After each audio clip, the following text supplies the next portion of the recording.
absolutely love the direction that this arc is going so far. I think the mystery surrounding the Sky Islands is really, really intriguing. I love the whole thing about Noland. Was he telling the truth? Was he lying? Was the fairy tale correct? Was he just blagging everything he was telling? Or was there truth in what he was saying? Was he exaggerating? There is some evidence to point towards the fact that he was telling the truth, like these bells that they found at the bottom of the ocean, which could correlate to the gold island that he found.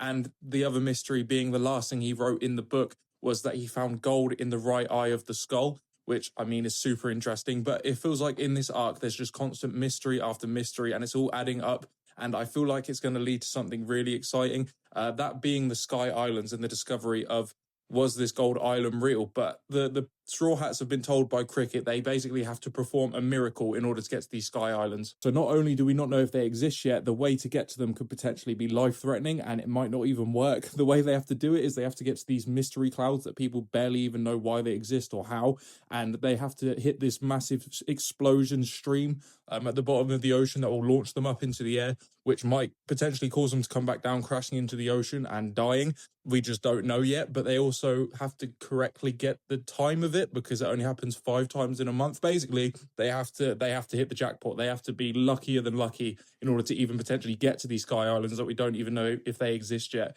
And we still don't even know what those giant things were that they saw the other day as well when the sky went dark. And those giant angel things were there. There's so much mystery left to be told. And I love, like I said, I love the direction that everything's going at the moment. I also love the scene in Cricket's house where they're all partying, Masira and Shoju, when they should really be fixing the going merry and getting ready for the next day. They're all just having drinks and chatting and talking about Noland and getting excited about his book and the mysteries behind it and what he discovered and all that sort of stuff. I just thought that was really wholesome. I really enjoy those moments where it's more like intimate and we're just seeing the Straw Hats sort of like hanging out and chatting. Especially when they went into the jungle to find the Southbird and they get split up into different groups and we get to see the dynamics of each pairings or each individual Straw Hats with each other. Like we saw Luffy and Chopper together, and I think they're just goofy together, which I like. I think it's quite wholesome. Zoro and Robin, which I thought was great because they're both quite serious. They're the two more serious members, I feel like, of the group. And then you have Sanji and Nami with Usopp, and I all think their dynamic is quite unique as well. Obviously, Sanji's in love with Nami pretty much, and Usopp is just goofy as anything, but he was the only one that was actually brave enough to deal with the bugs in the forest, which was quite surprising.